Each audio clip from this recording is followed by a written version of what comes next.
for me, the simplest way I've always understood worship is an opportunity for us to connect with God directly and personally.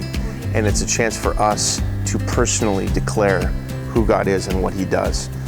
It's one thing for someone to stand up and tell us who God is. It's another thing for a student or an individual to sing or to declare for themselves who God is. That's a very different experience. And when it comes to a school that is faith-based, like Concordia and like Mount Rainier,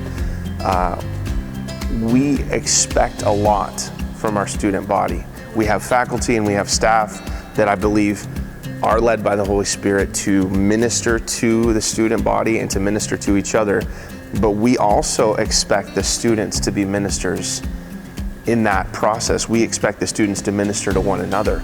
And that really can't happen unless they are empowered by the Holy Spirit to accomplish that. So that's my main goal in chapel, is to allow students to connect with God through the Holy Spirit and allow that to empower them to be the people that we are expecting them and calling them to be. It's really a part of the holistic discipleship process.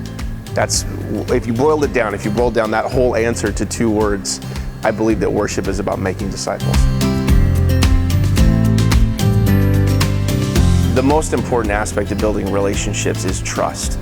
And so with the students, there's a couple of things I really try to do. I try to listen to students. I try to understand what they are excited about and try to listen to what they're focused on.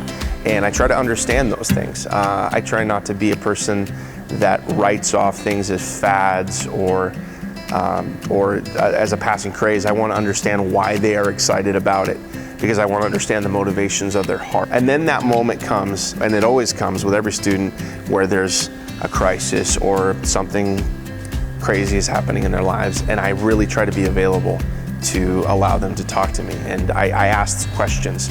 I try to show that I really do care and I'm really concerned about what's going on in their life, and that what they're going through matters, that it's not just, oh, you're a kid, you'll grow out of it. That's the biggest thing in their world right now.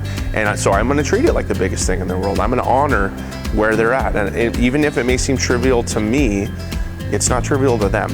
And so therefore, I'm gonna step into their world, I'm gonna honor them, I'm gonna value where they're at, and really just that for me, that's the basis of all relationship. The basis of all effective ministry is right there, is that place of trust, that place of rapport. We want to see their lives not just directed, but shaped. The old analogy is you can't put a square peg in a round hole. We don't just want to point a student in a direction and send them. We want them to be equipped and shaped to accomplish the task that God's placed before them, whatever their future holds. And so in whatever direction they may go, we want to make sure they're the kind of person that is able to accomplish the things that God's put in front of them.